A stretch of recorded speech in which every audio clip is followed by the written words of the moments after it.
is meant for an adult audience. Loveline may contain sexually oriented content.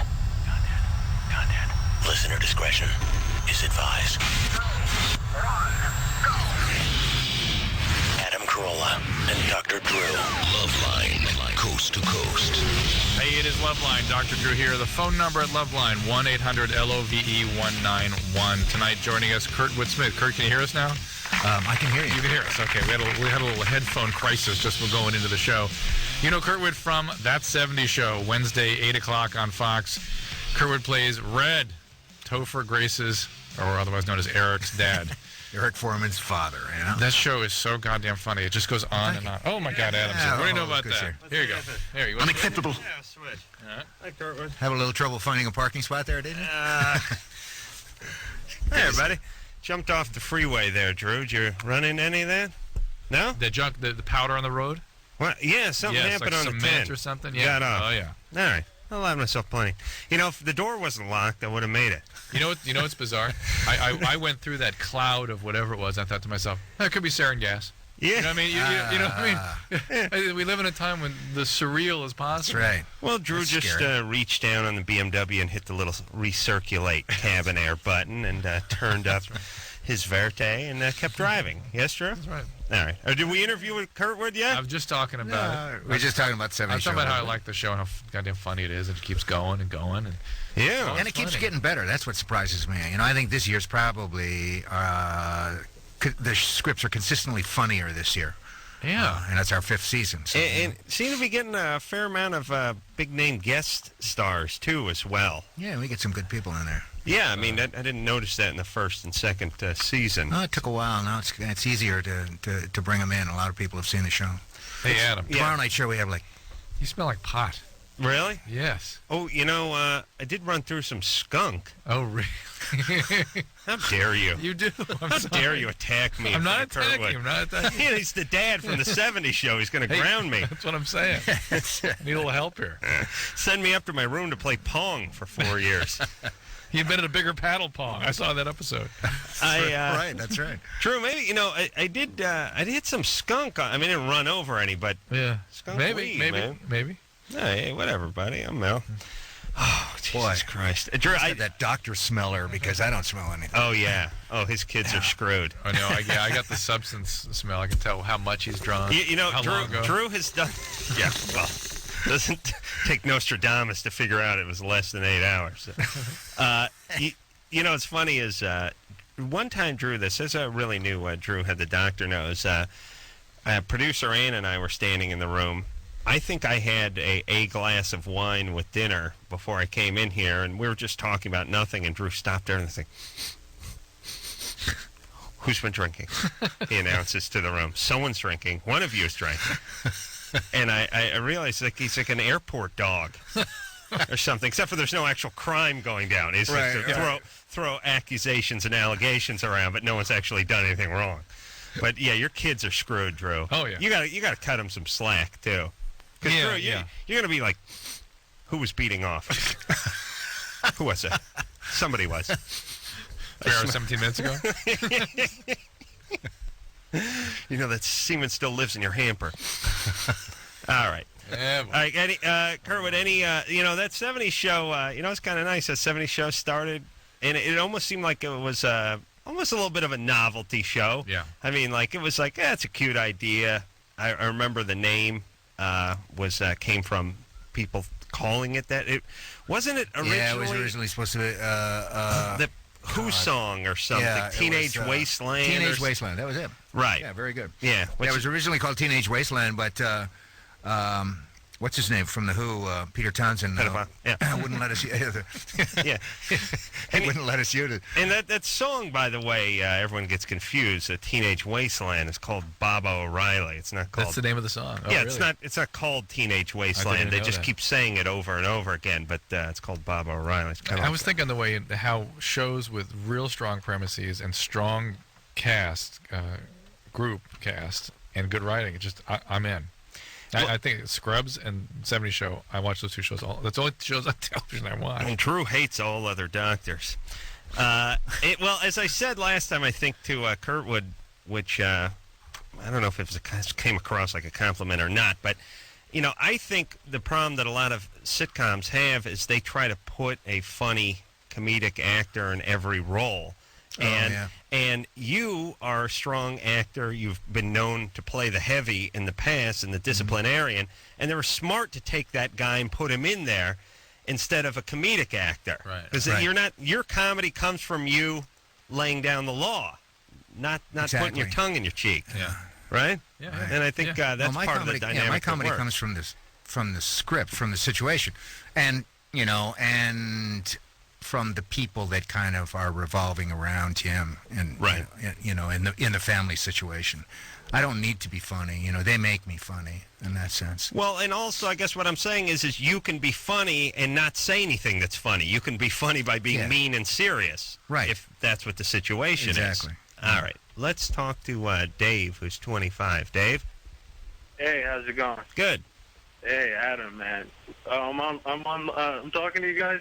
Yeah, you're talking. You're on what?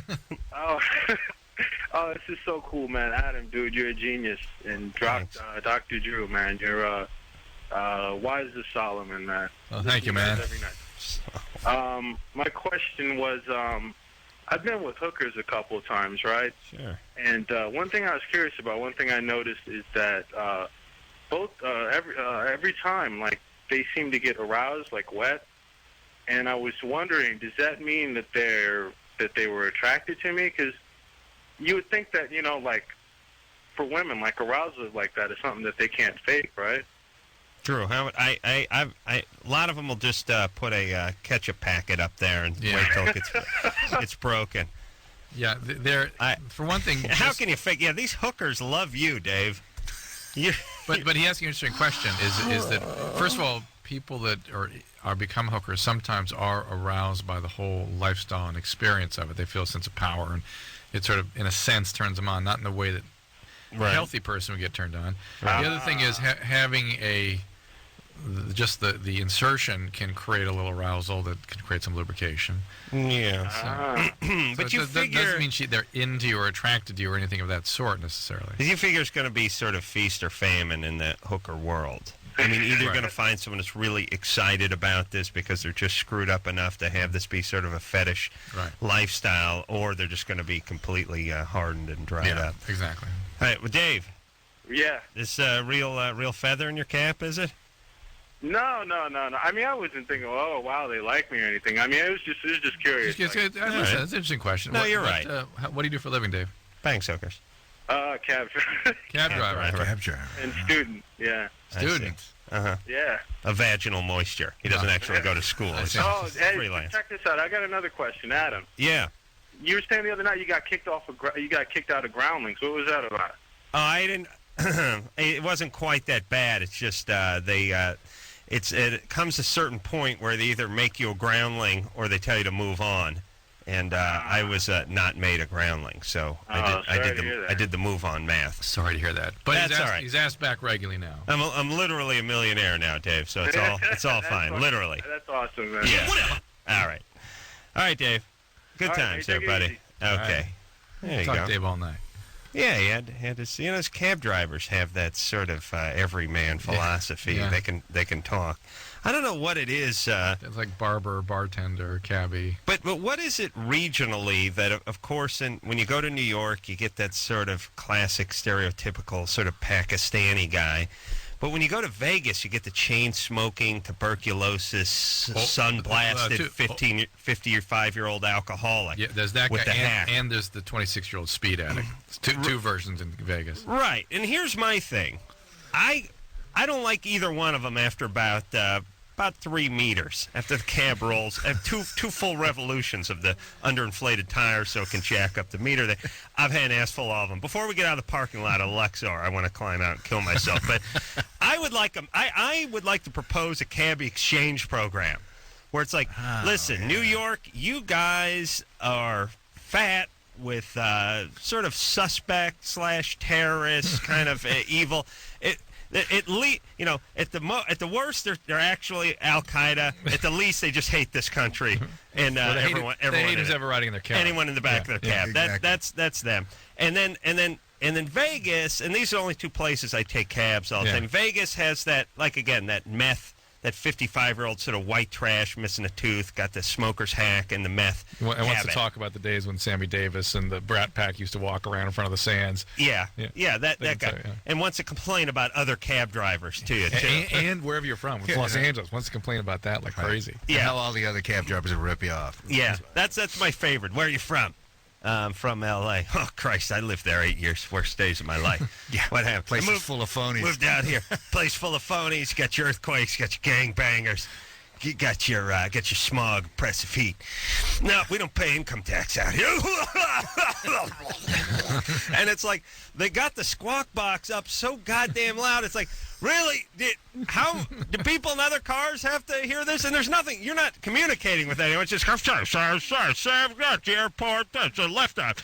A red duffel bags. Left. It's like it never stops, and the guy's just hacking away. And I always have to explain to him, listen, I got a house in Los Angeles. I'm going back in about 11 hours to set up. I live there. Right. Like, don't beat the crap out of it. Are you trying not to get a tip by beating the crap out of where I'm going back to in 11 hours? Trashing my town. What do you see? A big steamer trunk strapped to the roof of this thing? I'm not Alice. I didn't just relocate out here. You understand? I'm out here. I don't even have any baggage. I'm here for half an hour, and I'm going back. A-holes. But here's what I like to do. I would like to get the crazy, evil Pakistanis of New York and some of the white trash speed acts and just mix them. Yeah. Or trade one for one. Yeah. Just to mix it up a little. Oh, yeah, that makes sense. So it's like, Big novelty in Vegas. That'd be great. Vegas, you'd be happy to see the Pakistani Yeah, guy. sure. And in New York, it'd be a relief to see the sun-baked 50-year-old drug addict over there, right? Guy speaking without an accent from the front of the car. Right. The other thing is that it would be good for the Pakistanis because in Vegas it's just like one strip. They can't get lost like they can in New York. No, yeah, absolutely. They can find the airport, no problem. The climate's probably better for those folks. I'm guessing it's a drier, I love warmer the cab climate. drivers in towns that just don't seem to have a clue as to where they're going. The new New York. One time, a guy said, well, you want to take the expressway or the tunnel? Like, what should we? He turned and said, what should we do? What should we do? And I'm like, I've been here one other time, and I was drunk. So, and then this never instills confidence. You go, listen, buddy, I don't know. I've been here one time. And he goes, oh, no, I got it. You're like, all right. Yeah, Second ago, you had no idea where we were going. Now you know exactly how to get Well, there. now he knows that you know where you don't know where you're That's going. right. Yeah. Amanda, Yeah. you're 15? Uh-huh. What's up? Today I went to the doctor because I was having, stomach problems, and I couldn't go to the bathroom. Well, I found out I had a bladder infection. Mm-hmm. And the doctor asked me if I was sexually active, which I said no. But I really am. Why did you say no? Because my mom was right there. Oh, really? Was your mom physically in the room? Uh-huh. Can you Wow. call your doctor back and talk to him or her again a little bit about this? It's important because you could have a sexually transmitted disease. No. How did your no work? Was it like no, or was it like no, or did you No. handle it? Did you do it okay? No. No, hey, listen, I've dealt with these guys and kids a lot like this, and what they get is like I just no. how dare you? Like what? No, I was just what? no. No. That's funny because you're 15. Uh-huh. See, when I was 15, I would do the opposite. I wasn't getting laid. I was saying yes. Interesting. All right, so you got to call him or her back.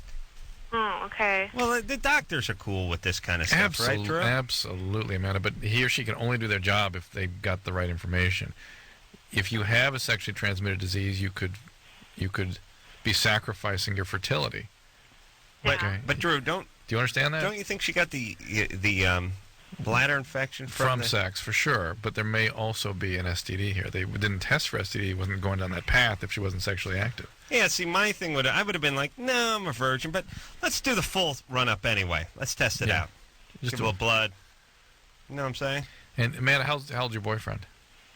I don't have a boyfriend. How old is this gentleman you're having sex with? There's more than one. How many are there? Like All right. 2. Give Two. us their combined ages, and we'll do the math. What's the combined age? One's 27. One's Combined.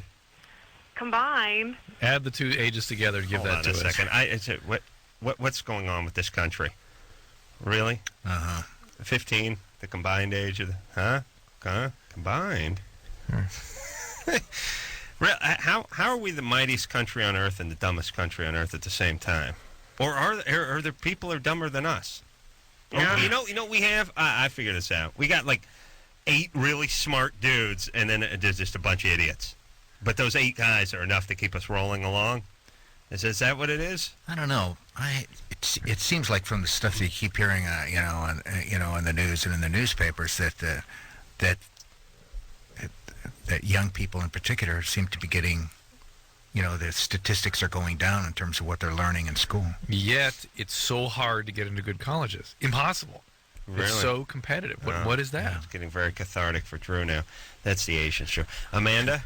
Adam, I'm so sorry. All right, baby. Give me the combined age of the 2 guys. I don't know what you mean by combined. Add. 1/3. What is this? Don't tell. What is the sum of the ages of the 2 gentlemen? 28. They're No. 14 each. No, listen. Sum, not a good word. Do you not know? Yeah. Okay. You're not 50. 50 combined. 50. 50 combined. 60. 60 combined. You're Yeah. 15? Mm-hmm. So they're both twice your age, or one of them's 3 times your I'm age? guessing one's 50 and the other's 10. That's my thing. Oh, no, 52.8.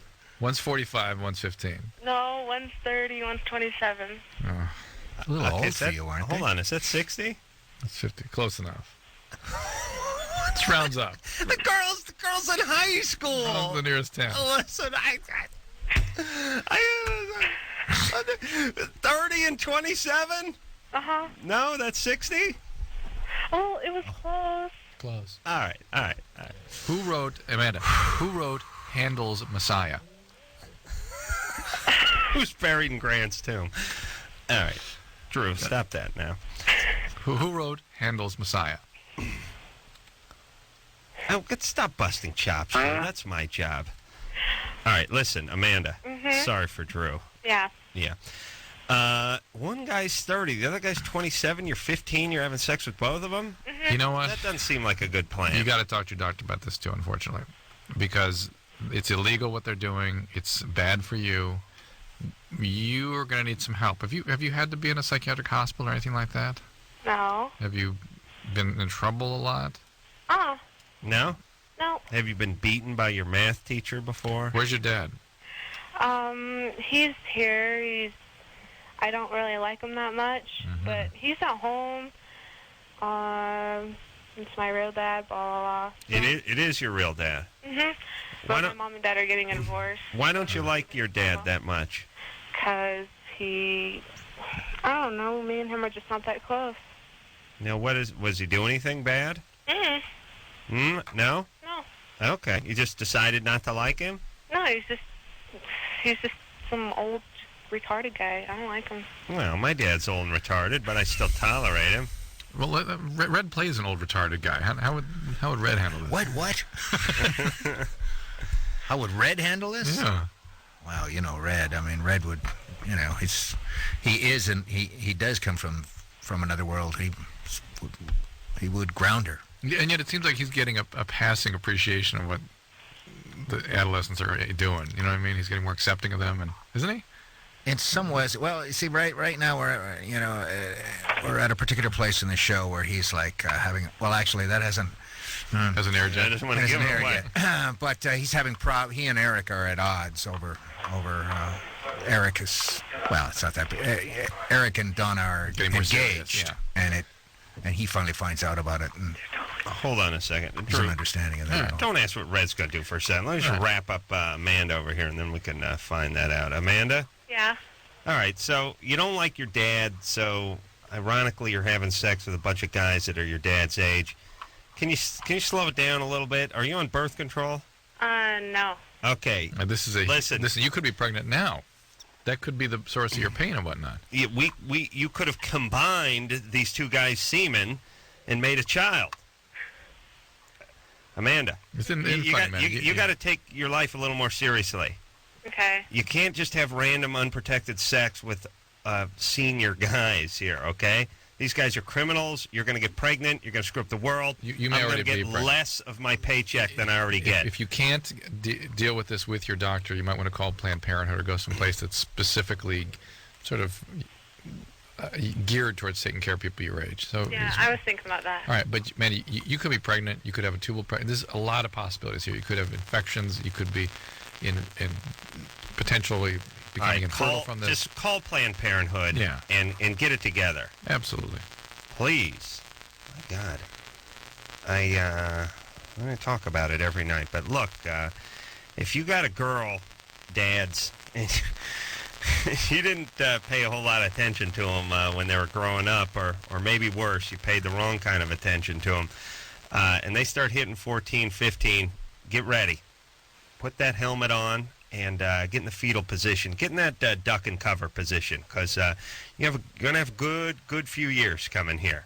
You have lots of dudes driving El Caminos that are in their 20s and 30s pulling up to pick her up. You're going to have possibly some grandkids on the way in the next few months, some sexually transmitted diseases, a little running away, and perhaps a little internet pornography, or at least a little dancing. Be prepared. And this is the day I pray for all you horrible fathers out there. When one of your jack-off buddies from the plant pulls up alongside of you at the lunch counter and shows you the picture of your daughter you pulled off the internet. That's the one with the pigtails and oversized lollipop and nothing else on. That is what you guys all deserve. And it will be... strangely enough, that's what they get. That's what they get. That's exactly what they get. All right, so we got that to look forward to. And me, I just get to enjoy the pictures because I don't have any blood attachment to them. Kurtwood Smith is here from That 70s Show, Wednesday nights, 8 o'clock on Fox. We'll take a quick break, and we'll be right back.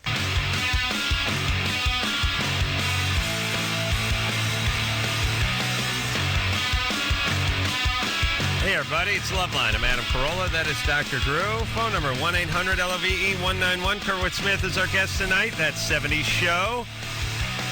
He's Pops from That 70s Show, Wednesday nights at 8 o'clock on Fox. Also, his work from Girl Interrupted. Yes, I remember that. Dead Poet Society, remember that. Citizen King, don't remember that. Time to Kill, remember that. Broken Arrow, remember that. Hated that. Didn't like that. Who's that, John Woo? John Woo, that's right. Yeah. See, to me, it makes gay porn. That's not action. Guys, sweaty guys with their shirts off, sort of wrestling, doing a lot of wrestling and walking in slow motion. That whole movie when John Travolta and what's his name had that whole boxing scene at the beginning. Christian Slater. Ridiculous. Yeah. Didn't even buy it. No mouthpiece, no headgear. It was all dark around the ring and stuff. That John Woo's an idiot. Screw John Woo. Under Siege 2, Dark Territory. I've seen that movie about 30 times. Always enjoy it. On television, constantly. It has its own channel. It's really weird. It's like here's what television decided with Steven Seagal. It's like people are like, well, I don't know. I don't really like Steven Seagal. It's like, then you shall watch Steven Seagal movies every 15 minutes for the rest of your life. It's like no actor more hated than Steven Seagal. No movies in higher rotation than Steven Seagal. And I like him from a sort of morbid curiosity standpoint. And I watched the hell out of that movie. I know every scene in that movie. And, of course, RoboCop. And Boxing Helene I never did see, but I remember all the controversy before it came out. Remember that, Drew? No, it was controversial about it. Well, Kim Basinger was supposed to do it. That's right. And she backed out. And they sued her and won. Wow. And won. And what was it? They won like $9 million or something. Something weird, right? I mean, wasn't it? I think there was then there was an appeal and there was some kind of settlement, so it ended up not being that much money. But she was like this close to having to sell her town. That's right. Yeah. She bought a town in the Midwest. Drew, what's up with you? I didn't know Don't give me that med school crap with this. This happened like 8 years ago or something. Yeah. We did. By the way, it is weird buying towns, though, don't you think? I didn't know there was such a thing as being able to do Didn't Roseanne do that, too? I mean, people go out and buy towns. I mean, that's a whole other... I wouldn't mind buying an island, but a town, I don't know. Yeah. And then you have to go clean house, It's like, listen, you locals, you townies, you're out. I'm moving my relatives in. You feel like a feudal lord then or something, Like people are, this whole town is working for you and... I don't know, you change the name. You put your name and just put Berg at the end of it.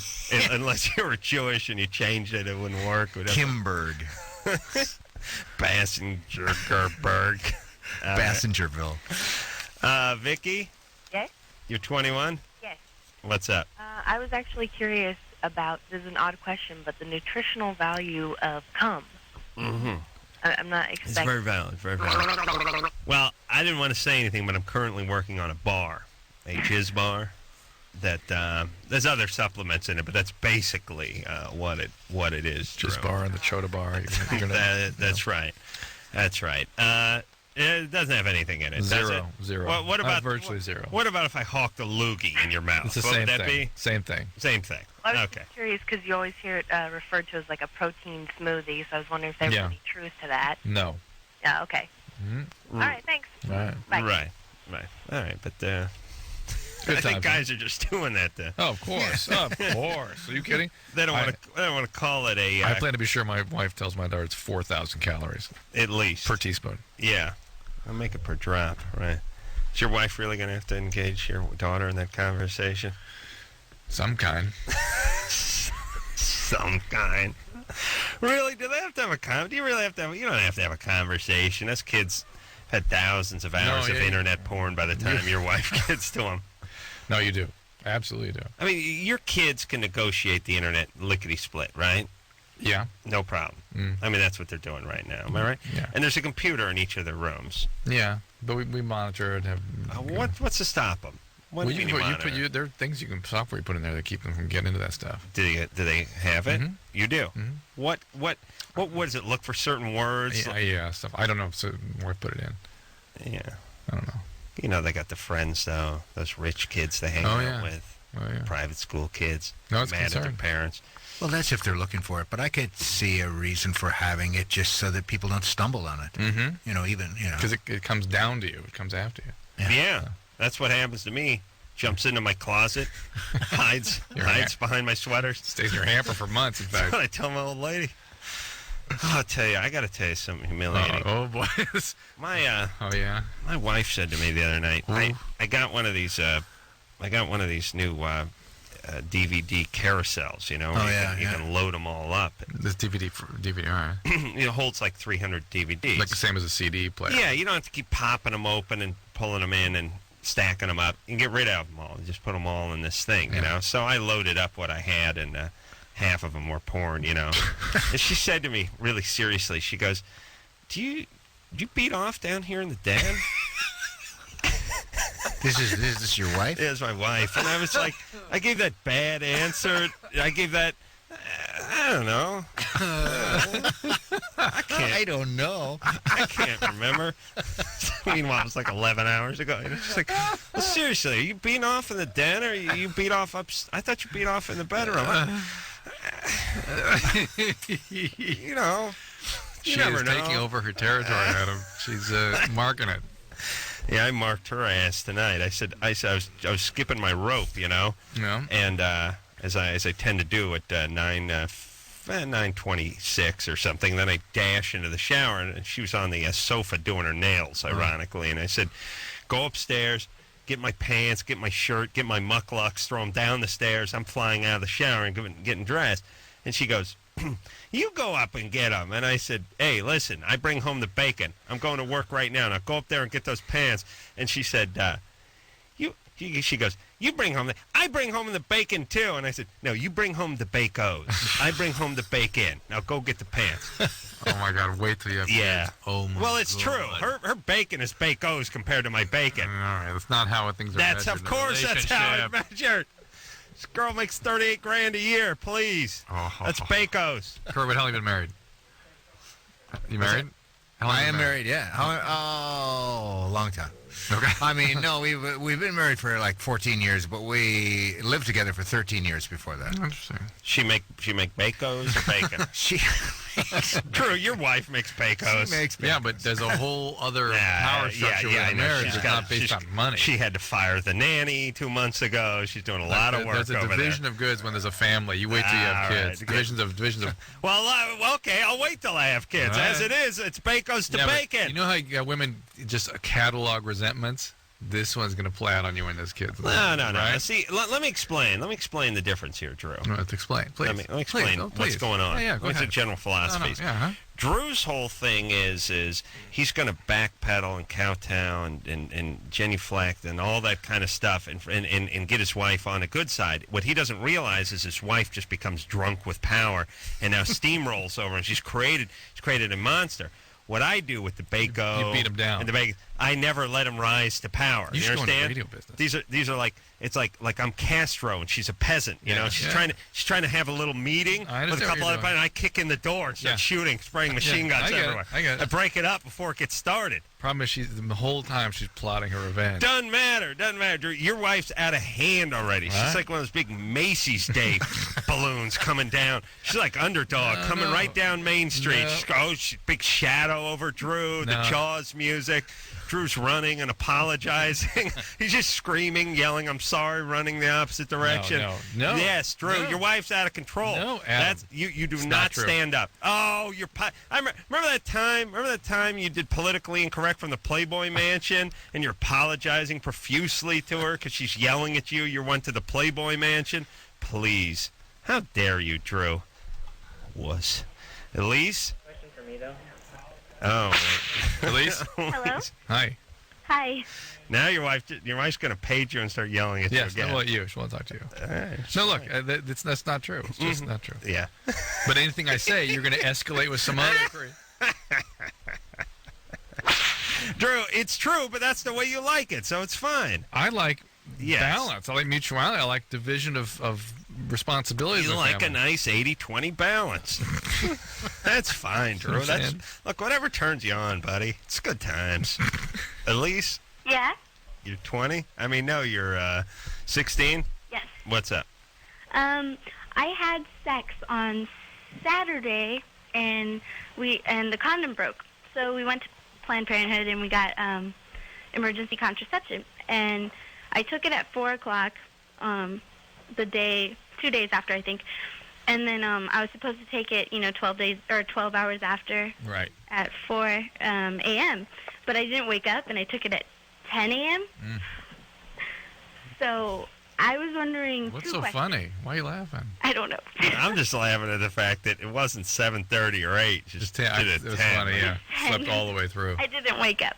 But Well, that's fine. It should be okay. It's not It'll be fine. not a critical issue. It might have an impact on it, but probably not. Just God bless you for taking proper responsibility. Yeah. I heard that Rolling Stone has a huge morning after pill, like advertisement in it.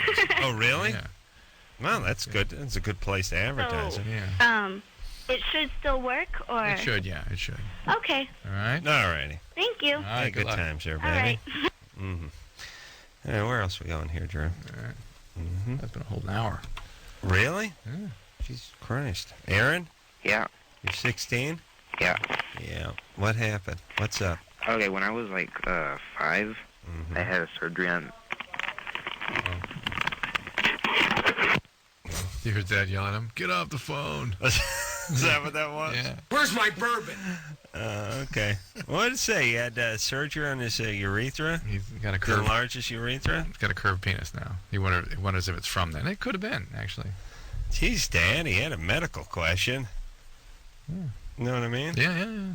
Wasn't asking about lighting farts or anything. The kid had a little surgery on the urethra. All right. Should we take a little break? Sure. All right. Kurtwood Smith is our guest tonight from That 70s Show. Thank you. Fifth big season. We'll take a quick break, and we'll be right back.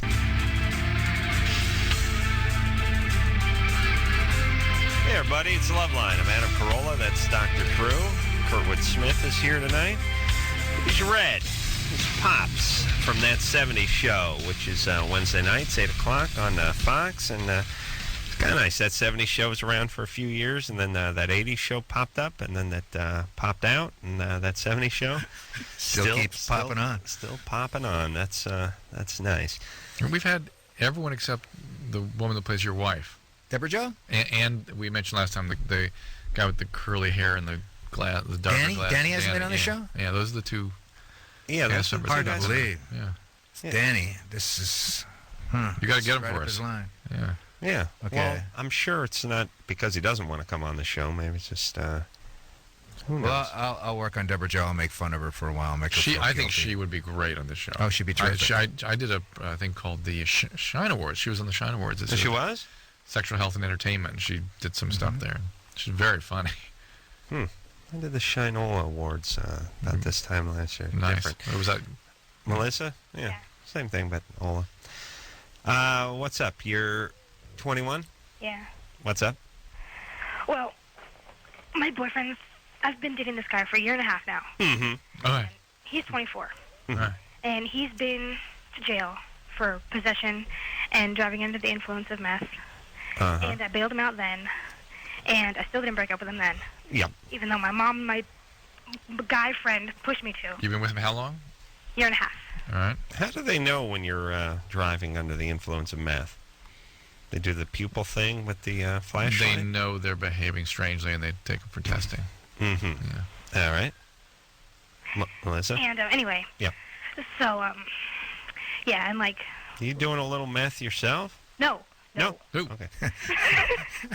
No, so he quit. Who? Or he told me he quit. Uh-huh. And then, and like the month later, I said, if you love me, you'll quit. And then a month later, I found out that he still didn't quit. Hey, Melissa.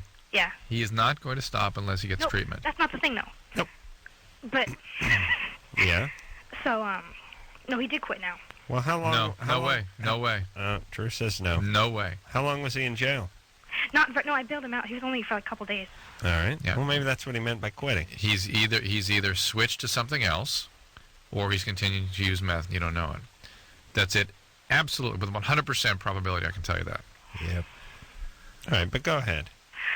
But, so, last night, I went over there. I had my wisdom teeth pulled. Uh-huh. He took your pain pills. Yeah, so I took but I didn't eat, I didn't eat enough, so I threw up on his carpet, and he had a total friggin' fit. And he, like... Well, if you didn't eat that much, how bad could the throw up have been? You know what I mean? It wasn't a lot, but he still That's felt what really Adam's bad. saying, see? And, like, this morning, I Yeah. came home to eat and stuff, and then I called him, and I'm like, so you want to come back over? We're going to hang out? He's like, no, I don't feel like hanging out. You really pissed me off last night. And... Well, does he accuse you of vomiting intentionally, like it was malicious? He's like, if you knew you were going to throw up that bad, you should have found the trash can or gone to the toilet or something. And I was in the process of it. I figured Malicious I told him, but I vomiting, didn't. Yeah. All right, well, this doesn't sound like the world's greatest guy, Melissa. Yeah, that's what my mom says. Yeah. Your mom may be right for once. Hey, use the word combined in a sentence.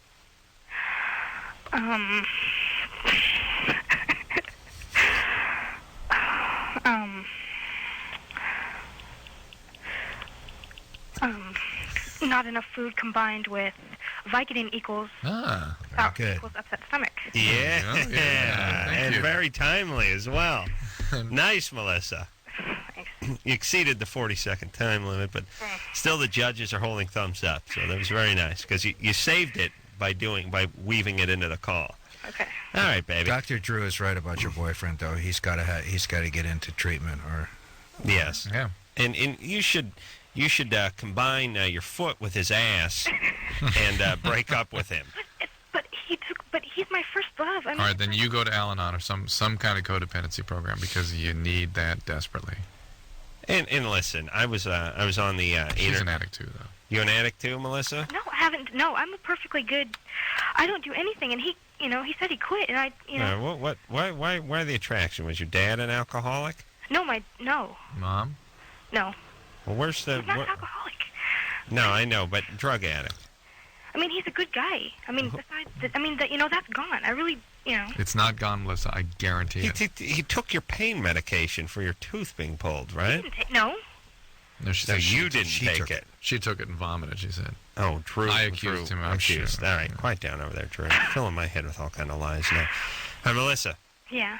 All right, still the fact that he's yelling at you when you're sick for vomiting. What's he do for a living? Construction? No, now he's now he's mad at me. I think he's taking this out of me because he just lost his job. What was his job? He was working at Chevron. All right. Gas Cashier. Before right. that, see, he's... All right, Melissa, what's the matter with you?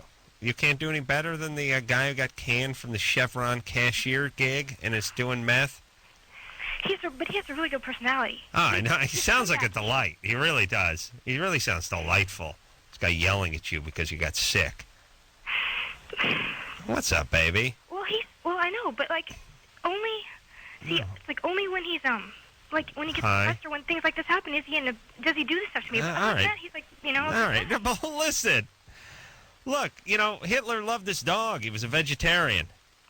You know what I'm saying? First off, these arguments that everyone makes, especially girls in defense of their horrible boyfriends, which is, 90% of the time. 10% of the time he's in a violent rage and he's beating me, but the other 90% of the time he's a decent guy. Everybody's this way. The reason that happens, it's now known why that happens, because when children are traumatized, they learn to deny the contents of the minds of the people who are doing the abusing.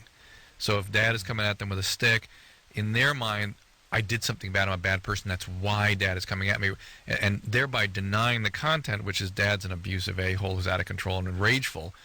You learn to deny the contents of people's minds when they're in these sort of dysfunctional relationships. God.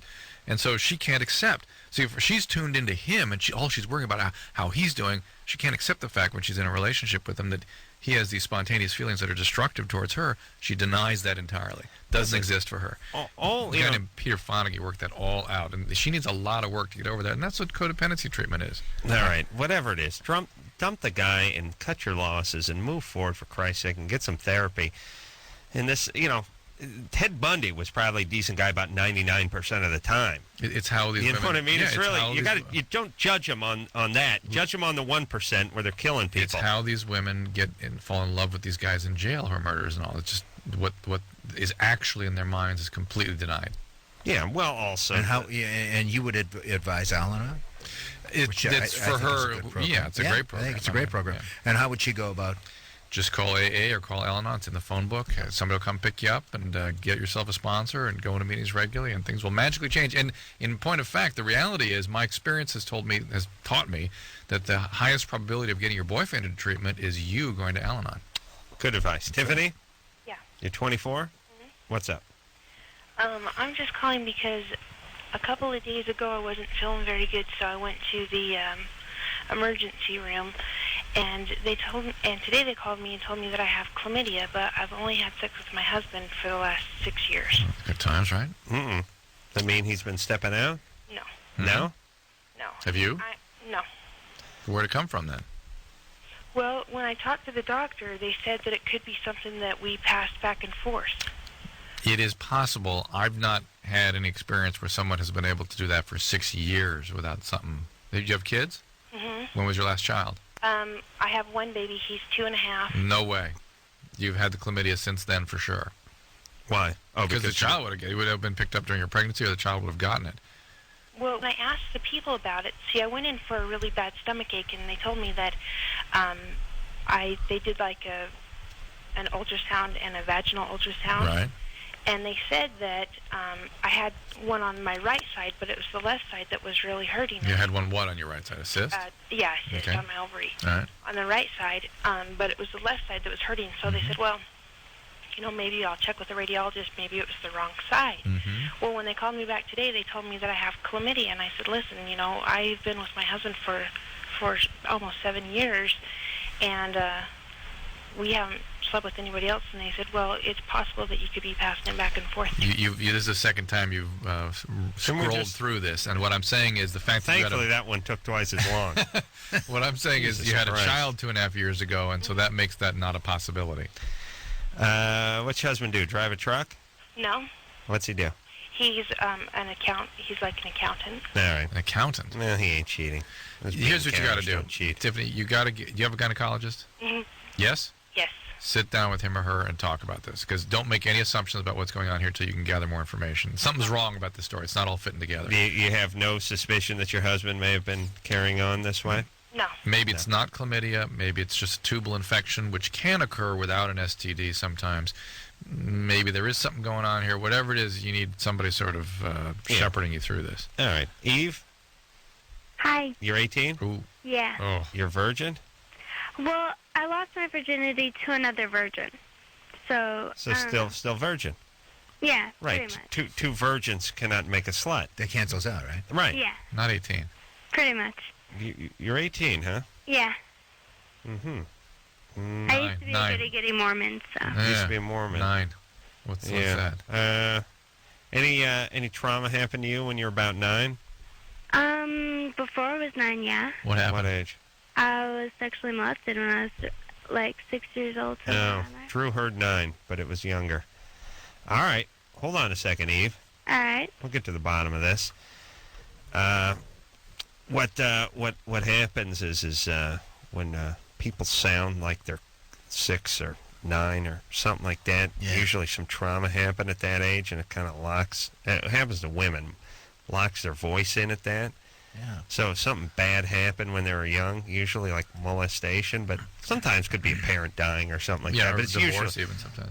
yeah, not But usually, often. usually it's abuse. So to be that overt, I mean, her voice was like, that's not an 18-year-old voice. Right. So that's Remember what that exact same thing happened the last time I was here? That's what Drew tapped into.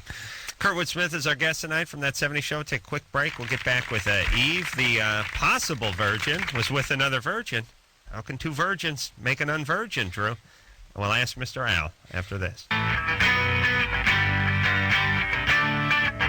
Hey, everybody. It's Loveline. I'm Adam Carolla. That is Dr. Drew. Kurtwood Smith is our guest tonight. He's Red from That 70s Show on its 5th successful season on Fox.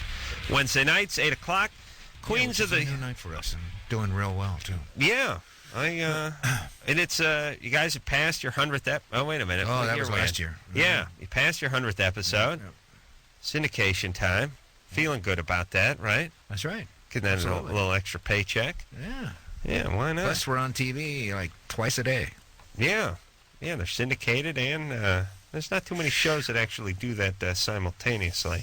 We're going to try to do another 7 years, and so we can have our own channel, too. That 70s channel. Yeah. Queens of the Stone Age are going to be in here, by the way, on Thursday night. We'll talk to them. And Eve. Now, Eve is 18. Yes, Eve? Yeah. But sounds like 7 or 8. Thanks.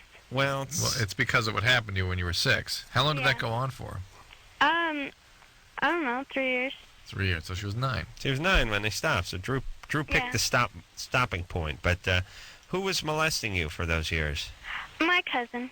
Of course. How nice. How old is your cousin? He, like then, Sure. Either way, we'll do the math. he was like 19 then. Oh, boy. my God. So when you were 6, he was 19? Yeah. Was he Yeah. babysitting or something? He went and lived with my family because he thought he was gay. And so my mom and dad were trying to straight him out and stuff. Oh, my God. Yeah. Do your parents know he did this? I don't know. Where is he now? What's he? Is he I think my Still mom around? knows. What do you mean so you he's think still she around. knows? He's not in jail, huh? Is he in jail now? What's he doing now? He did serve some time in jail, actually. For what he did to you? I don't know. Hey, Eve. Yeah. If there's something like, if you don't want to talk about something, you can say, I don't want to talk about it. But you can't just say you don't know. That's a nonsensical answer. Why did he serve time in jail? I think it was because he got into drugs and stuff, and they caught him with, like, weed, something like that. Okay. So they caught him with a joint, so he's doing hard time. Yeah. Whatever, it's something related to his drug Right, habit. hold on a second. You know, Eve not only has the voice down, but it is like talking to an 8 or 9-year-old. Absolutely. I mean, it's not just the voice; it's the entire Package. attitude. It's the Yeah. whole package. Like, I don't know. They caught him with like some weed. I mean, she's 18 years old. Yeah. Supposed to be entering college here, Eve. Yeah. All right, baby. So you don't sweat the details, but did you get some therapy? Did you get any help for this? Yeah. I had about 10 years of therapy. You did. Same therapist? Yeah. So maybe your mom did know about this, yeah? Yeah, she was pretty unhappy with him Okay. about it. All right. And, Are you on any medication? I'm on birth control. That's about it. well, that's good.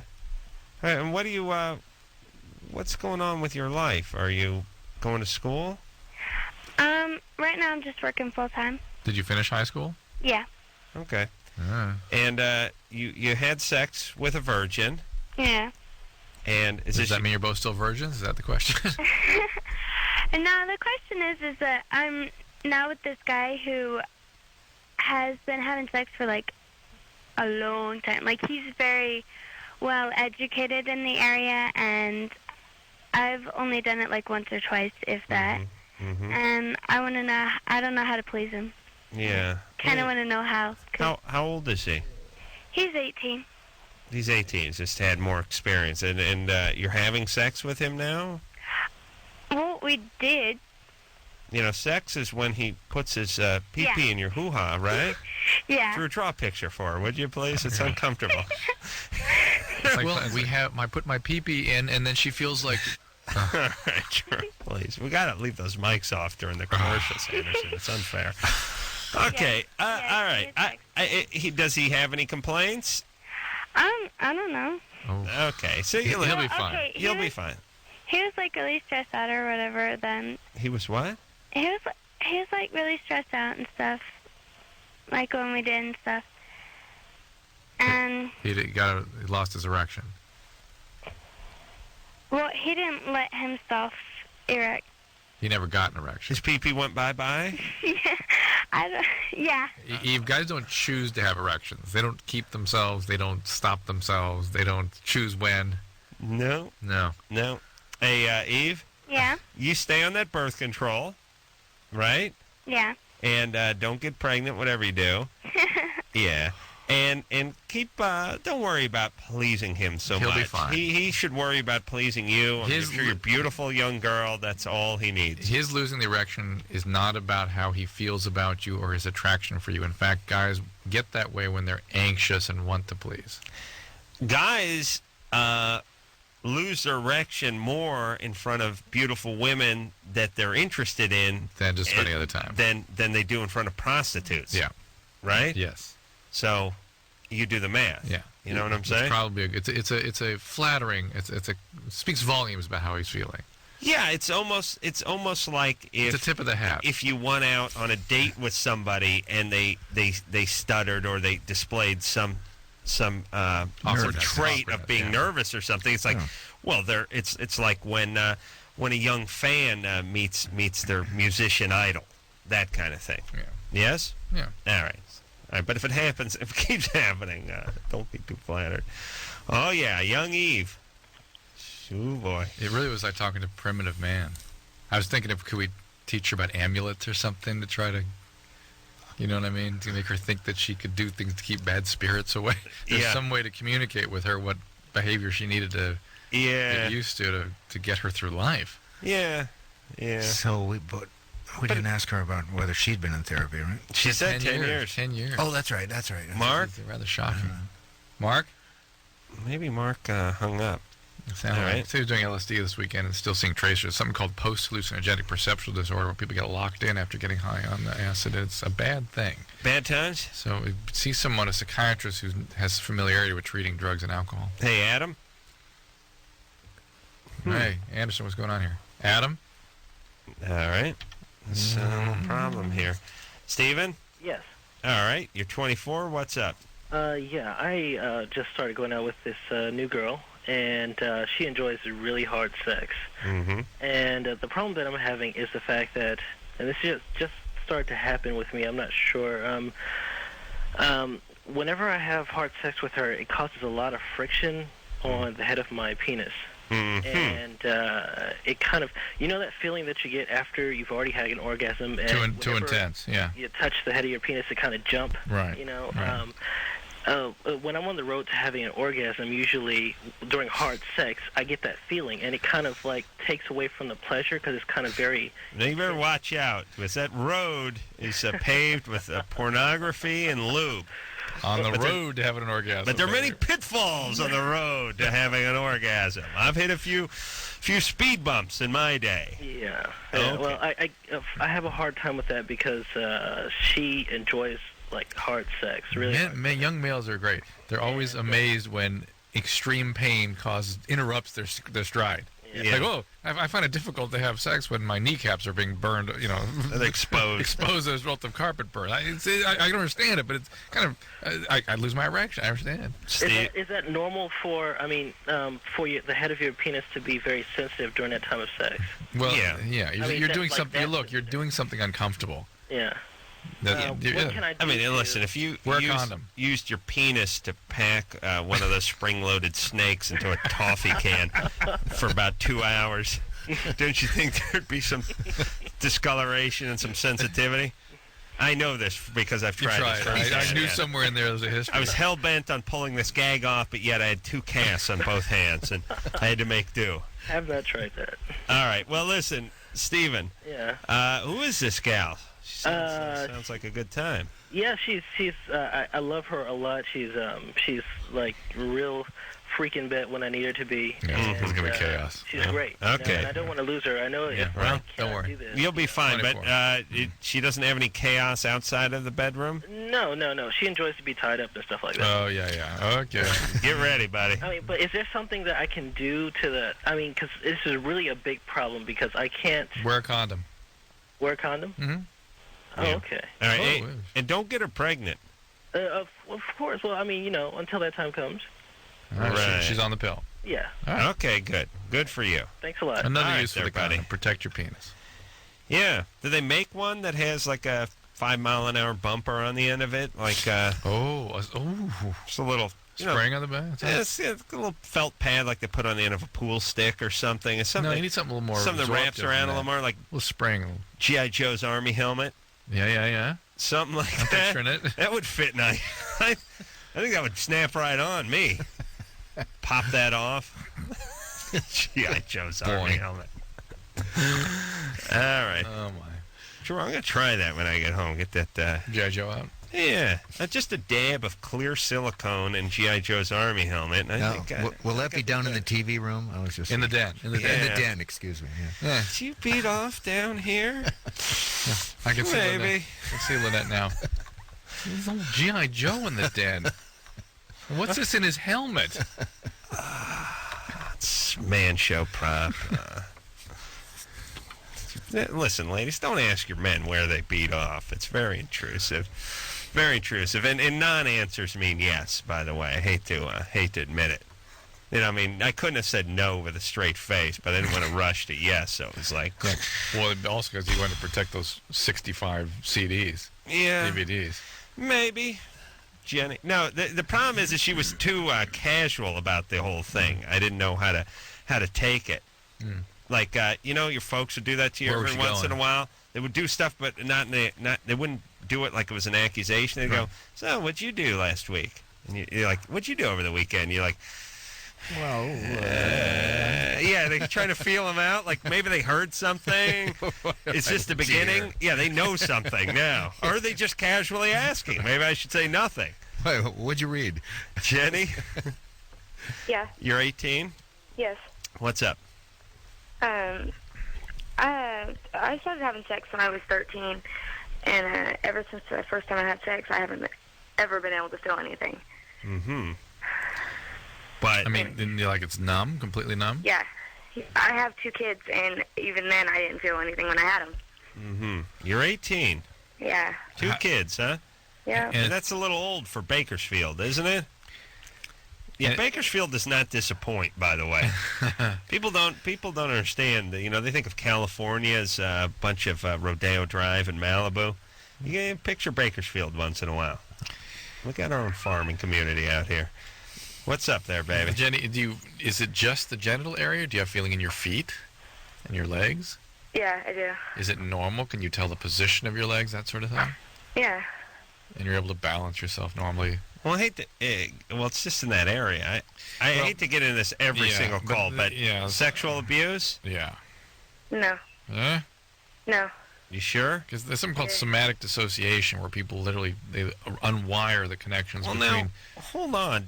They don't let you into Bakersfield unless you were sexually abused by a family member. Not only sexually abused, but let that one go. But this, no, they don't. It has to be there because they don't allow. Yeah. We just played Bakersfield. This kind of dissociation is associated with painful sexual abuse in early childhood. So, like when you were 1 or 2, any possibility? Anybody tell you stories about having to go to the emergency rooms or anything? The only thing I could think of is my dad committed suicide when I was 1.5, and maybe something my mom didn't tell me. I don't know. Yeah. That is kind of interesting. Were you there? Did you witness it? No, I was only 1.5, so no, I was with my mom as far as I know. Where was she? Or where was he relative to your mom? What do you mean? Relatives, not a good Bakersfield word, Drew. Well, what part of the house was he in? Yeah. Okay, no, they weren't together. He was at his dad's house, and I was with my mom. Oh, they broke things off? Gotta wonder if maybe he was up to something already by that point. Maybe it's part of the whole syndrome here. Listen, I hate to go to it every time, but Drew had a theory about this something happening at a very young age, and your folks broke up, and then your dad killed himself, so it's not out of the question. Doesn't mean it happened, but it's certainly not out of the question. Do you know why your dad killed himself? I guess my mom tells me that he was a drug addict and he had a lot of mental problems, so All right, there's another thing. There you go. So you may have been monkeyed with a little bit, Jenny. It could be, but be that as it may, how does she get the feeling back? And more importantly, can you stop having the goddamn kids? You're 18, for Christ's sake. Yeah. Are you on any birth control? I can't take birth control. Why? Because I have heart dysrhythmia. I can't take any type of hormones. What kind of dysrhythmia? They don't know what it's caused by. It's just heart dysrhythmia. My heart beats too fast. And why did they tell you couldn't be on birth control then? Because it has hormones in it. No. I don't know. That's what my doctor told me. No. You saw a cardiologist? Yeah. It said no birth control pills. Do you have WPW? Not that I know of. You have just a rapid heartbeat. Yeah. Doesn't make sense that you couldn't take something. So you need to go back and talk to the cardiologist. Well, you got to do something, but you got 2 kids. Well, yeah, my husband's in the Marine Corps, and he's off on deployment for 6 months, so I don't have to worry about it. I was planning on getting my tubes tied anyways. But... All right, get the tubes tied, baby. Be the youngest girl in Bakersfield to get her tubes tied. All right. This going to take some therapy? I mean, just your dad killing himself when you were 1.5 and being a drug addict and all that kind of stuff. It's so interesting. Imagine a male that had no feeling in his penis. Would he have sex? No. Yeah. Yeah. Hey, Jenny. I'm sorry, but we're not going to be able to fix this over the radio. I'm not sure. You're going to have to really look into this because I'm not sure what kinds of therapies will be most effective in dealing with this. These are very, very early wiring phenomena in the brain. Do you have someone you can talk to? Yeah. This may not be a talking thing. Maybe like a biofeedback thing. It really has to, Whatever it is. Oh, that Bakersfield. What an ass bowl that place is. No, it never disappoints you, that Bakersfield. And this is she's considered a Deb. Yeah, Bakersfield standards. Rose Parade Queen. Yeah, I mean what's wrong with Bakersfield? What is really? Listen, when I take over, there's a lot of foreign targets I have. Yeah. But I have some that are within the continental United States as well. So think about it. Yeah. Think about if we just focused our attention on a couple of key cities, such as Bakersfield, like on the West Coast, it would be Bakersfield. But this is basically, I look at these places as the nest. Do you understand? Well, yeah, but you see, I was thinking that, like, going back to what we were talking about earlier, maybe you could buy Bakersfield. Oh, you could be the feudal lord of Bakersfield and just shake that place up. That's interesting. Yes, the gauntlet is down. Yeah. That's interesting. I got to talk to my money manager, see if I can scrape together that $1,300. I mean, I just saw it on eBay. It was at $900 on eBay, but we'll fill in a few more times. Bid up. 4 more days. Bid up a couple it days. had not met its reserve yet, but I know it's got to. If it's $2,000, that's an outrage. Yeah, that's what I'd like to do. I'd like to buy Bakersfield for like $1,300. I'd kick everyone out immediately. Right. Put a fresh coat of paint on the place and try to turn it over. Call it Adamville or Adamburg. Call it Adam. This could be Boobville. That once for all. Boobville. Yeah, give it an attractive name. Yeah. Prosperaburg or something like that. You know how these drug companies name their new drugs that sound all kind of positive, right? Some euphemism. You have to get a Z in the name. Yeah, here's what I do. I take everyone out. I take everyone in Bakersfield. I take them to the Coin-Op car wash, and I hose them all down.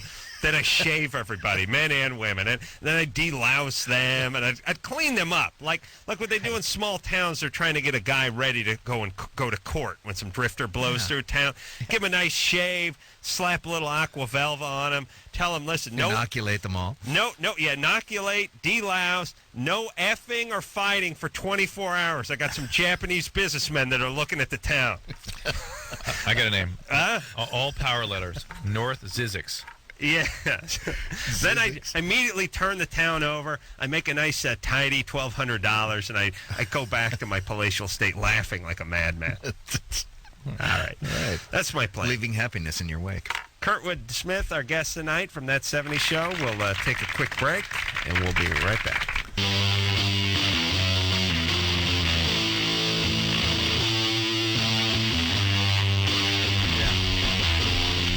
Hey, everybody, it's Loveline. I'm Adam Carolla. That is Dr. Drew. Phone number 1-800-LVE-191. Kurtwood Smith is our guest tonight. He is Red from That 70s Show, Wednesday nights, 8 o'clock on Fox. And that was nice to be Kurtwood's here. fly going up, by the way. Drew was examining him during the break. No hernia. No. I'm okay. Yeah, those mushroom things are just warts. Don't worry about it. Cauliflower. Yeah. We just watched the conclusion of what seems like it was at least a 2-hour low-speed or slow-speed car chase through the entire city of Los Angeles. And it just seems like there's got to be a better way than following these guys at a great distance while we close off freeways while people are trying to get home. And I don't. Why is it necessary for it to be on television anyway? What is the purpose of that? Well, I think so that we know what freeways not to take or something, or I think there's obviously a morbid curiosity, exactly. And the problem is I think this actually exacerbates the problem, because the more guys that see this kind of coverage decide that why not? I'll get my 15 minutes. It's not really 15 minutes, 2.5 hours. But here's the thing, and I was talking about this before. But then you notice the only time that they're on TV is for about 15 seconds when they get out of the car before they're like thrown to the ground or. Oh no, they were staying. I was watching this one at home before I came in here tonight, and that was a couple. One? Yeah, that was more than a couple hours ago. Well, the whole. No, but I mean, you don't actually see the person. No, you see the car, and once in a while the smart guys will wave or something like that. But you know, here's the part that worries me. The police, and I give them a fair amount of crap for the parking tickets and the jaywalking and that kind of nonsense. But their hands are tied now. They can't do the policing anymore. They have to sort of hang back and wait for the car to come to a complete stop, and then they can do it. But like there was a chase about 2 years ago, went right up my street, went right up into the canyon. And went right up. Were you home? Yeah, I was home, and I was watching. Somebody called me and told me to turn the TV set on, and I saw the thing go up, and I saw it weave around my house and all weave through the hills. And there's only one way out of this canyon, which is the way you came up it. So the guy went up, he weaved all around through the hills, and then he came back down the way he went up. Now, the cops in this city must have a handle on the fact that once the guy goes up the canyon, the only way he's getting out is through the same way he went up, which is going to be 20 minutes later after he drives by my house and gives a little toot on the horn. I give him a thumbs up. By the way, did you run outside and wave? I threw him some granola, and I threw him a power bar and some Gatorade, and I gave him the OJ thumbs up thing. And I took a 12-pack cardboard container and some lipstick and wrote a quick "You Go Girl" on the thing and held it up. But here's what I'm saying. Now, the cop cars could have just sort of parked their car sideways and made a little barricade at the bottom of the hill, and this guy would have either rammed them or got out of his car or done something. They want to avoid that. But here's my question. Isn't there potential for more danger down the road? Now, this guy ends up driving, getting on the freeway, going around the zoo, then heading into like a Northridge, getting off on the freeway, eventually getting out of his car to intersection after some guy jumps out of his truck and like tries to jump onto the car, grab the guy, abandoning the car and running into some like senior home or something. Here's my point. If this guy's up by my house at 4 in the afternoon and at 6:30 he runs over your kid in Northridge when they're still trailing behind him, you're pissed. Aren't you pissed? Yeah, man. Aren't you pissed? Yep. And I figure the guy's trying to outrun the cops. It's going to have an end one way or the other. Why don't we end it sooner than later? And I bet that would stop other guys from doing it, too. Now, I don't know what the device is or what the tactic is, but let's get up next to these guys and ram them or do something. Let's get a harpoon. Let's do something. Well, we've seen that happen, too, haven't we? Where they, like, clip the corner of the bumper and they spin out. They spin them just like they do on NASCAR every Sunday. It's pretty easily done. And their whole thing is like, we're worried about people getting hurt, but what about the people that may get hurt when the guy travels another 700 miles? Yeah. That's you know, the well, point. can't we do something like give them their own show instead of cops? It could be like freeway chases, and then so every Sunday night at 8:00 there's the freeway chase, and then we just get it off the news and not have to deal with that. They could pick up sponsorships just like the NASCAR. Sure, exactly. Got the big Tide sticker on the roof of the car that the helicopter can clearly see. Drew, maybe we can get this show advertised on there. Nice. Little sticker on the fender. All right, let's talk to Jonas. Hey. Jonas, you're 15. Yeah. What's going on? What's happening? Hey. Okay. My story is that on Friday night of this past week, I went out drinking with a friend of mine who lives in Hollywood. You're 15. Uh-huh. Mm-hmm. Yeah. And okay, sure. and this is a weekly thing for us. And Sure. And where do you get booze at 15? Well, he's 21. And so where are your parents? he's legal. I don't know, non-existent really. Why are you hanging out with a 21-year-old? Well, why is he hanging out with you is the question. Yeah. Well, he I can don't know. buy beer. I guess I'm just like cool. I don't know. All right. Keep going. Yeah. So Is your friend straight? yeah. All right. And so am I. Okay. So we go and we start drinking, and I had like 3 bottles of Jack Daniels and like 4 bottles of vodka. No, what do you mean? He means the airplane. Those airplane bottles? No, the real bottles. You mean like 750 milliliter size, the big full size bottles No, of? like the medium size. The pints. Yeah, Or half I pints. guess. I don't know. No, you didn't drink 3 pints of Jack and then 3 or 4 pints It was of spaced over vodka. like 2 hours. But No. 2 hours? No, you'd be dead. No, you didn't. No, and then I went to the Program? Uh-huh. Are you in the hospital now? No. All right. All right. It's a outpatient. Okay, all right. Outpatient program. All right.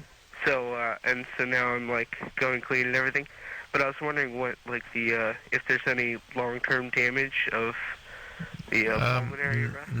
You can get pneumonias and aspiration and things, but you're obviously fine from that standpoint. Cutting off the oxygen supply to your brain is not a good thing for your brain, but young people are awfully resilient. Alcohol is a toxin to neurons and to brains, but again, a single ingestion like that usually doesn't have long-term significance. Yeah. You're getting with it early. It's good. All right, buddy.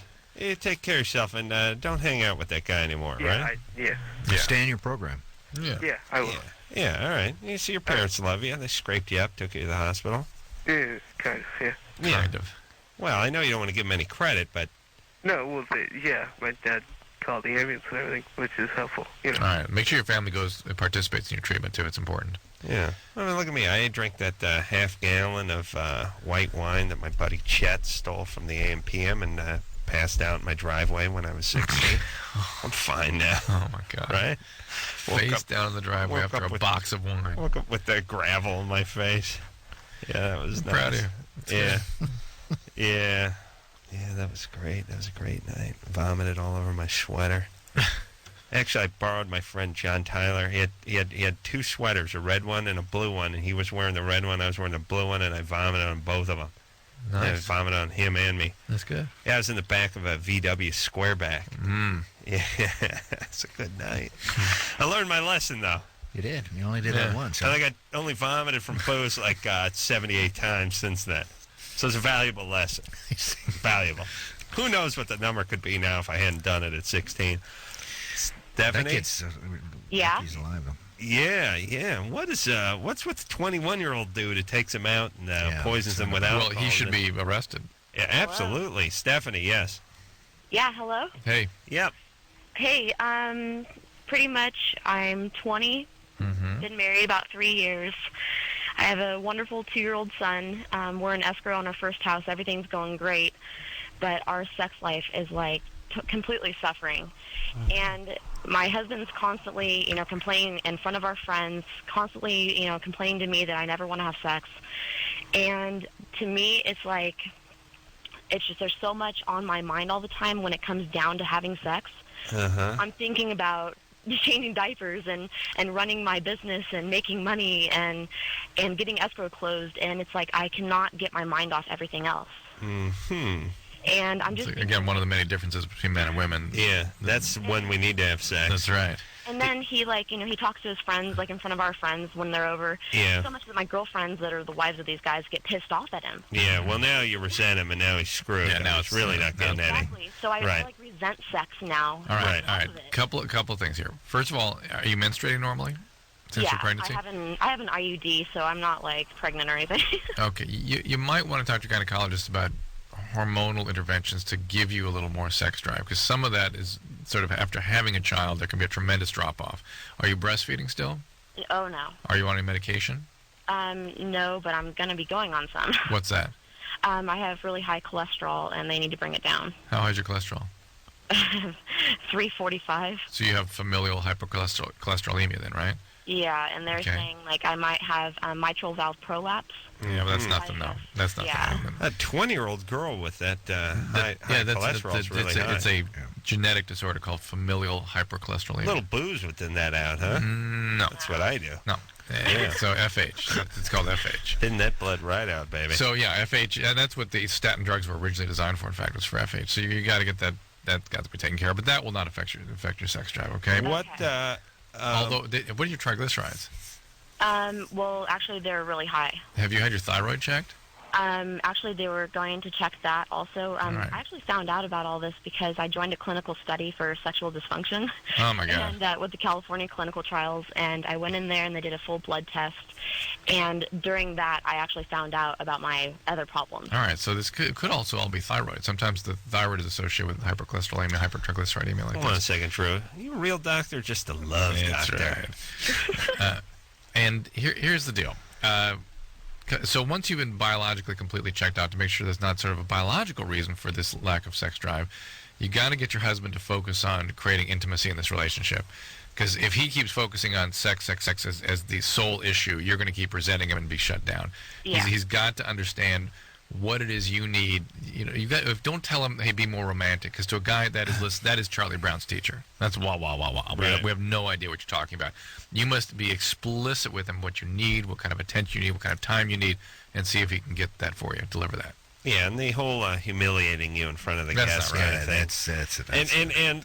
And here's the thing, everybody, all you fellas with the ladies out there, you cannot sort of humiliate them into or sort of browbeat them into. No. It will not work sexually. It's just going to come back and It bite is. you. It's not like trying to motivate a couple of guys who are on your framing crew. Which is what you're trying, the way you think they should respond. That's not the way women respond. Guys have a mindset of, if there's somebody who's not doing something that I want them to do, I will pound on them. I will break them down. I will chastise them. I'll humiliate them, and I'll get them motivated. Same. But this is what guys do their whole lives with sports and coaching, and then they get into work, and there's some foreman yelling at them and whatever. This is how it works. It does not work this way with women. No. You have to, they will come around on you, but the more you give it to them, and then it becomes a vicious cycle because they start holding out more, you start more with the verbal abuse, and then you're really screwed. Then you're in my den with me watching the DVD porn. This is part of that Mars-Venus thing. Yeah. That's right. All right, let's take a little break. Do you have buddies join you in the den there when you're doing your thing? Oftentimes. Oh, Lynette would love that. I've got to call her and tell her about it. Form a circle. Nice. And, little G.I. Joe helmets for all. Helmets and a little fire in the middle. That's right. And then they go off like champagne corks, you know. Yeah. Wait a minute, there's like 3 more guys in there. There it is. I did it twice. Yeah, thank you. All right. We were talking earlier about putting a G.I. Joe helmet on the end of my penis, and how it would snap right on. So, thank you. We'll be back.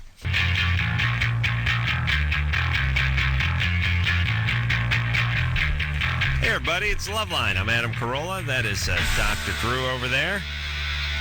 Kurtwood Smith is our guest tonight from That 70s Show, Wednesday nights, 8 o'clock on Fox. And he plays the youngest son. No, he's the Pops. He plays the guy with the accent. He's Red, yes. The guy with the accent. Yeah. That's right. So let's get back to the phones. We'll speak to Mark, who's 24. Mark? Yeah, I called you guys earlier. All right. What's up, Adam? What happened earlier? Oh, I don't know. Something happened. I guess that guy, who's that, Anderson back there, he's screwing with stuff, I guess. Oh, boy. Was that the S Unacceptable. word? Is that the S word I heard there, Anderson? Almost. Like halfway slipped out. Half of it. You All talk right. to him? Sort of. It was all the way full. Let's get rid of him. Screw him. I hate him. All right. He hates, Anderson hates him. There's no love lost between these two warriors. I actually Mark did and answer his Anderson. question already, which was that he's still seeing tracers after doing acid on Saturday. And that's evidence of something called a post-hallucinogenic perceptual disorder, which is associated with brain injury, depressions, panic attacks, and it's something that you need to get evaluated. You may have those trailers permanently, and you're going to have some symptoms for sure from this. But how long should you wait? I mean, it's been a relatively short period of time. If it's just the trailers, he doesn't have to go see anybody, but he should be prepared that depression and panic are sort of around the corner here from this. And you should make arrangements to see a psychiatrist who's used to dealing with this and drugs and alcohol issues. All right. Let's, but is there a time, Drew? I mean, if you did acid on a Saturday and you're seeing trailers on a Sunday, you'd say, well, that's par for the course. But if you're seeing trailers 2 weeks later, you'd say, well, now something's up, right? Yep. Even 3 or 4 days later. All right. Let's talk to Sonia, who's 30. Sonia? Hi. What's up? Hi, guys. Hi, Kurtwood. Hey. This is really heartbreaking for me, but I've been married for 7 years. My husband has had Hodgkin's disease throughout that whole time. After you got married, he developed it? No, we were long-distance relationship. We met and corresponded for a year, writing letters, and then when he was diagnosed, I moved out and helped him go through his initial treatments. What stage was he? He was stage 4. Oh, boy. Had a... Is that as high as it goes? Yeah. Yeah. 4A or 4B? Yeah, he was in the military. They treated him great. He got retired. He went through a peripheral cell transplant.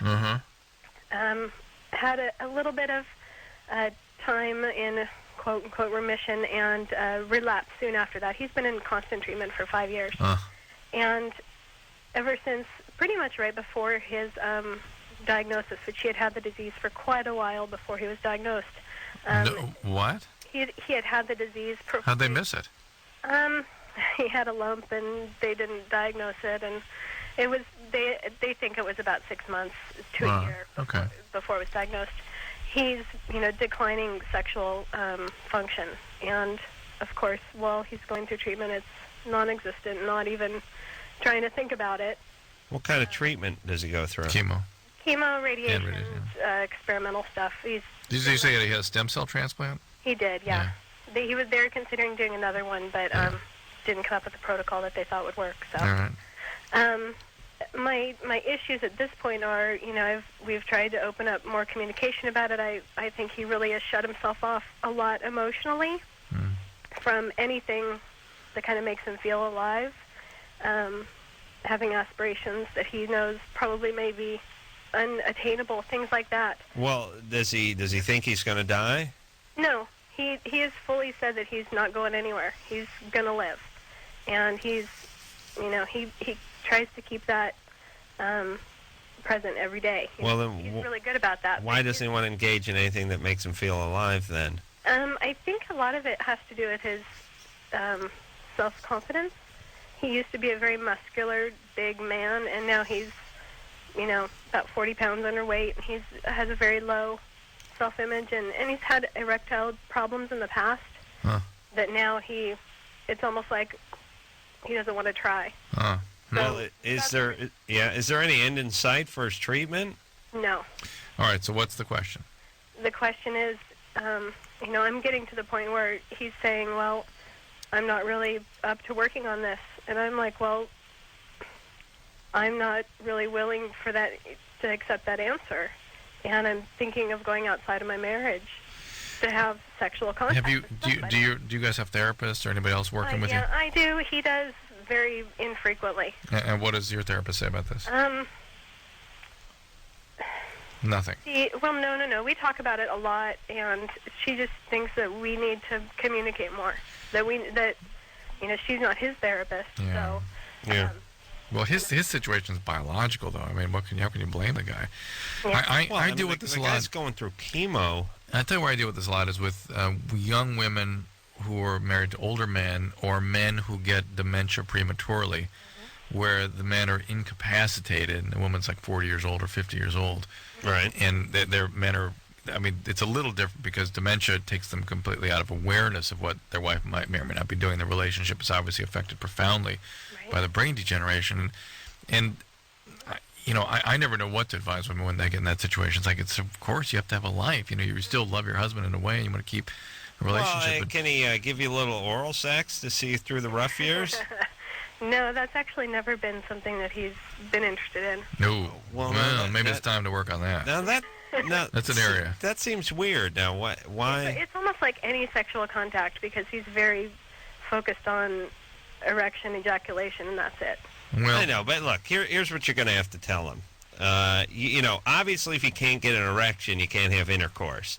We've done the math on that, and I wouldn't blame him for not being able to achieve the erection because of all the treatment he's going through. But he can use his mouth, and they can give you an orgasm, and that seems to be a decent compromise at this stage. Yeah, it's something that's important for you to sustain you and to nourish you in this relationship. Yeah, I don't know. Her going outside the relationship is just going to screw things up completely. It will be a great source of stress. And how much is she going to enjoy that? She's got the pool man on top of her. Her husband's getting chemo down the street. Yeah, that doesn't make for a good orgasm. Listen, does he know or does he suspect you're thinking about going outside the marriage? I think they had the conversation. Did you have the conversation, Sonia? Actually, we have because we've kind of been open up these lines of communication more, and he gets, just actually a couple months ago, he finally got emotional about it and said, I'd hate it, because at one time he told me he would understand. Yeah. That's never going to work. It would be a very, very painful thing for both of you. You need to end the relationship before he did at that time I said, no, I don't want you to understand. I'll tell you, Sonia, again, let me sort of finish what I was saying about when I've had to advise women in these situations. I have found that having... are you religious? Do you have clergy you're involved with in your life? Oh, we can't have the clergy effort, Drew. No, I'm just saying. I found that to be a good, because a faith-based source of commitment and strength to what you're doing here with your husband seems to help people stay focused. I don't know if you have clergy you can talk to. She's an atheist. Listen. Yeah, no one else except my husband knows about our sex. Okay, look, I'm telling you, you work the go down angle. You tell him Dr. Adams said I can tell you that's probably not going to work. Well, then you got to, here's the whole thing. If this guy's physical condition is not letting him do certain things sexually, you can't argue with that. But if there's something he can do, and he's not willing to do it, then that's grounds for, looking at consequences. Consequences. Thank you, Drew. And this guy never did this before this. That's what's troubling. Yeah. It's bad times. It's hard to beat up a guy who's got the Hodgkin. So, Jesse? Yeah. You're 17? Yes, I am 17. I was wondering how I am supposed to deal with my really, really domineering mother. You got to go down on her. It's the same as our last call. I swear to God. Now, what's her? Did she make you gay? No, not really. I'm a big fan of the girls myself. You are? Okay. Are you sexually compulsive? No. I'm actually still a virgin, but I like them, like lots of porn, all that. Good man. You can join me in my den. We're gonna pop the caps on the G.I. Joe helmets. All right, what do we get? Okay, listen. Here's the thing. You're not gonna change your mom. Okay, are you a senior in high school? Yeah, I am. Yeah, good grades go far away to school. That's it. Period. Okay. Are your grades okay? Yeah, they are. I get like A's and B's. You sound like a smart guy. Okay, all you got to do is, what the hell month are we in? Just crack the books for another 3 or 4 months, and then go off to some college and screw your mom. That's it. Or don't, but go off to college. You won't have to deal with her. And meanwhile, Meanwhile, don't get in her grill. Yeah. Just leave her alone. You're not going to change her. Yeah. All right, we'll be back.